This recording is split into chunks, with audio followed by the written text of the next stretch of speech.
सर्वेभ्यः नमो नमः। शुभ प्रभातम। Good morning to all. Class 8 page number 7 second lesson भाषाभ्यासः। योग्य स्तंभेषु शब्दान लिखत। यहाँ आपको कुछ शब्द दिए हैं और उन शब्दों में जो है आपको सह, सा और तद, अब ये तीनों जो शब्द है सह, सा और तद, यह तद सर्वनाम के रूप है। सह पुल्लिंग के लिए यूज करते हैं, सा स्त्रीलिंग के लिए यूज करते हैं और तद नपुंसकलिंग के लिए यूज करते हैं। तो आपको यह जो शब्द है कौन सा पुल्लिंग है, कौन सा स्त्रीलिंग है और कौन सा नपुंसकलिंग है, इसको डिवाइड करना है।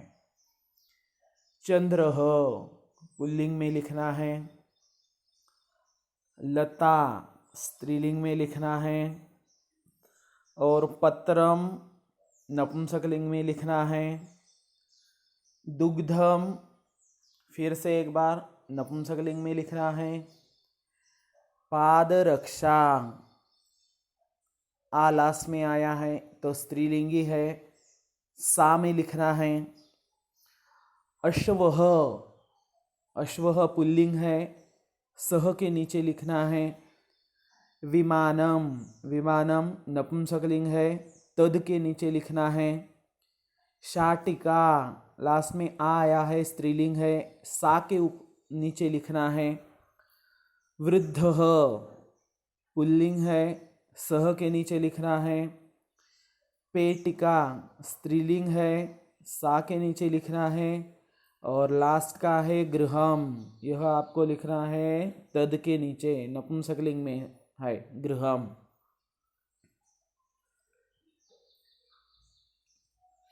तो टोटल यहाँ 11 शब्द आपको दिए हुए हैं। फिर से एक बार बताता हूँ पुल्लिंग के शब्द कौन कौन से हैं। चंद्रः एक पुल्लिंग का है, अश्वः दूसरा पुल्लिंग का है और वृद्धः तीसरा है। ये सब आपको सह के नीचे लिखने हैं। और अभी स्त्रीलिंग के जो आपको स को काना सा के नीचे लिखने हैं।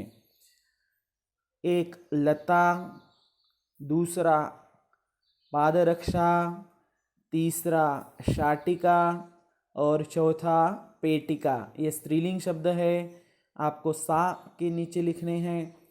और तीसरा है तद यानी कि नपुंसकलिंग, उसके नीचे आपको कौन कौन से शब्द लिखने हैं। पत्रम, दुग्धम, विमानम, गृहम। ये 4 शब्द जो है वह नपुंसकलिंग में तद के नीचे लिखने हैं। देखो, प्रश्न निर्माणम कुरुत यथा मृगः धावति कः धावति। अब यहाँ आपको प्रश्न निर्माण करना है और यह प्रश्न निर्माण करते समय आपको किस तरह से करना है, तो एक किम सर्वनाम है जो मैं आपको बताऊंगा और किम सर्वनाम का रूप देखना है। वह पुल्लिंग, स्त्रीलिंग, नपुंसकलिंग तीनों लिंगों में अलग अलग होता है, तो वो मैं आपको पढ़ाऊंगा। फिलहाल इसके आंसर बता रहा हूँ। फर्स्ट, छात्रः लिखति। छात्रः लिखति, छात्रः पुल्लिंग है तो उसका लिखना है कः लिखति। इसके आंसर मैं आपको सेंड कर दूंगा। सेकंड, फलम पतति। फलम नपुंसकलिंग है तो किम पतति। बालिका गायति, बालिका स्त्रीलिंग है तो उसके जगह आएगा का गायति। मर्कटः खादति, मर्कटः पुल्लिंग है तो उसके जगह आएगा कः खादति। एषा पश्यति, एषा स्त्रीलिंग है तो उसके जगह आएगा का पश्यति। तालिकातः शब्दान् चित्वा कथां पूरयत। एक शॉर्ट स्टोरी है, आप सभी को पता है यह क्रो की स्टोरी, लेकिन यहाँ आपको संस्कृत में देखनी है और लिखते समय भी आपको यह संस्कृत में ही लिखनी है। देखो, कुछ शब्द दिए हैं ऊपर ब्रैकेट में। भवति, पश्यति, क्षिपति, खिन्नः काकः पिबति आगच्छति भ्रमति। भवति का मतलब होता है, पश्यति का मतलब देखता है, पिबत क्षिपति का मतलब फेंकता है, खिन्नः दुखी, काकः कौवा, पिबति पीता है, आगच्छति आता है और भ्रमति घूमता है। तो एक कुछ क्रियापद और कुछ नाम आपको यहाँ दिए हुए हैं और इस नाम के आधार से आपको यह स्टोरी पूरी करनी है। एकः डैश डैश अतीव तृषार्तः, एक बहुत ज़्यादा प्यासा था। तृषार्थ मीन्स प्यासा था, थर्स्टी, उसको बहुत प्यास लगी थी।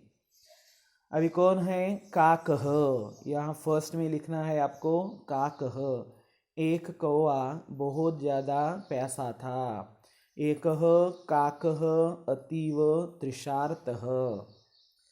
सः अत्र तत्र डैश डैश, वह इधर उधर,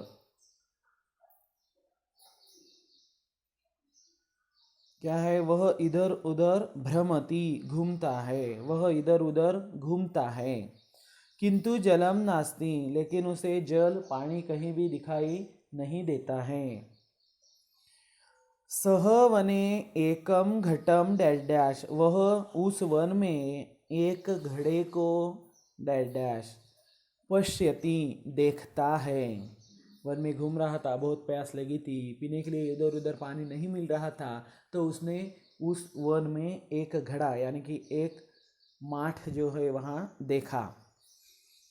किंतु घटे अल्पम जलम, लेकिन उसने देखा कि वह जो घड़ा था उसमें बहुत ही कम पानी था। अल्पम जलम, बहुत कम पानी था। सह डैश डैश भवति, वह होता है, वह खिन्न, वह बहुत ज़्यादा दुखी होता है, क्योंकि पानी तो दिखाई दे रहा है, प्यास भी बहुत ज़्यादा लगी है, लेकिन पीने के लिए कुछ भी नहीं मिल रहा है। सह घटस्य समीपे पाषाण खंडान क्षिपति, वह घड़े के बाजू में जो पाषाण खंड मतलब जो पत्थर के टुकड़े थे, तो वह पत्थरों के टुकड़े को वह देखता है। सह एकैकम पाषाण खंडम घटे डैश डैश, और वह उसके बाजू में जो पाषाण खंड पत्थर के टुकड़े थे, तो एक एक टुकड़े वह घटे क्षिपति, वह घड़े में डाल देता है।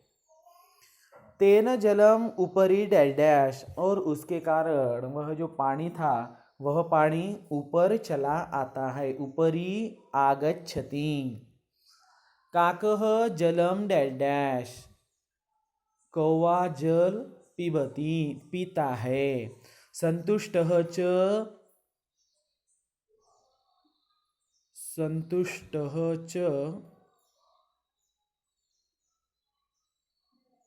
एक मिनट यहाँ देख रहा हूँ, भवति, और वह बहुत ज़्यादा संतुष्ट हो जाता है। भवति का मतलब होता है। तो यह एक छोटी स्टोरी है, यह स्टोरी आपको जो है वह लिखना है। पठत बोधत, अभी यहाँ कुछ अव्यय है। अव्यय बोले तो ऐसे शब्द होते हैं जिनका पुल्लिंग, स्त्रीलिंग, नपुंसकलिंग किसके भी साथ यूज करो वो वैसे के वैसे ही रहते हैं, उसमें कोई बदल नहीं होता है। देखो अत्र, अत्र का मीनिंग होता है यहाँ। तत्र, तत्र का मीनिंग होता है वहाँ। और कुत्र का मीनिंग होता है कहाँ। अत्र हियर, तत्र देयर, कुत्र वेयर। हियर देयर वेयर, अत्र तत्र कुत्र। तो ये तीन अव्यय है और इसके द्वारा जो है आपको कुछ सेंटेंस दिए हैं नीचे। देखो यह एक लड़की दिखाई दे रही है और एक कुत्ता है, वन में है, एक पेड़ है, पर्वत है, घर है, ये सब चीज़ें दिखाई दी है, आपको दिखाई देती है इस पिक्चर में। और इसके द्वारा कुछ यहाँ सेंटेंस बनाए हुए हैं।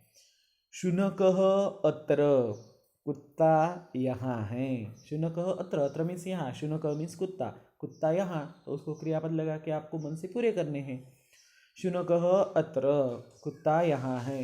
बालिका अत्र, यहाँ बालिका है। कंदुकः कुत्र, कुत्र का मीनिंग होता है वेयर, कहाँ है, तो कंदुकः मीन्स बॉल, बॉल कहाँ है, क्वेश्चन मार्क पूछा है। कंदुकः अत्र, कंदुक भी यहाँ है। ये 3 अव्यय के मीनिंग आपको याद रखने हैं, अत्र तत्र कुत्र, अत्र यहाँ, तत्र वहाँ, कुत्र कहाँ। सेकंड लाइन, पर्वतः तत्र, पर्वत वहाँ है, नजदीक है तो अत्र लेते हैं और कहीं दूर है तो तत्र लेते हैं। वृक्षः तत्र, वृक्ष वहाँ है। नदी कुत्र, नदी कहाँ है, नदी तत्र, नदी भी उससे दूर है तो नदी वहाँ है। वायुः कुत्र, हवा कहाँ है, एयर कहाँ है, वायुः सर्वत्र, सर्वत्र एक नया आया है अभी, सर्वत्र मीन्स सब जगह, एवरीवेयर। वायुः सर्वत्र, वायु सब जगह है। प्रकाशः कुत्र, प्रकाश कहाँ है, प्रकाशः सर्वत्र, प्रकाश भी सभी जगह है। यानम कुत्र, यान कहाँ है, यानी कि व्हीकल कहाँ है, इसमें व्हीकल नहीं दिखाई देता है आपको, तो यानम अत्र नास्ति, तो यान यहाँ इस वीडियो में या उस लड़की के पास नहीं है। यानम तत्र नास्ति, यान वहाँ भी नहीं है, मतलब उसके नज़दीक भी नहीं है और उससे दूर भी यहाँ कहीं पिक्चर में नहीं दिखाई देता है। यानम अन्यत्र, तो यान कहाँ है, कहीं और ही है, अन्यत्र मीन्स कहीं और, ऑन अदर प्लेस, अन्यत्र।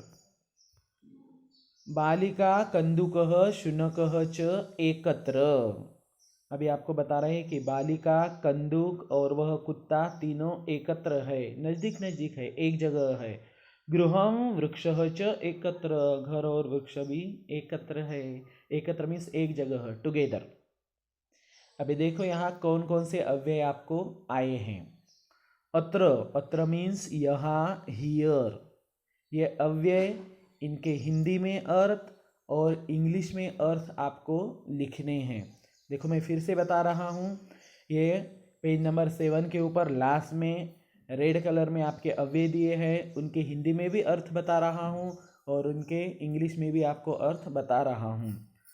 अत्र यहाँ, हियर, तत्र वहाँ, देयर, कुत्र कहाँ, वेयर, अन्यत्र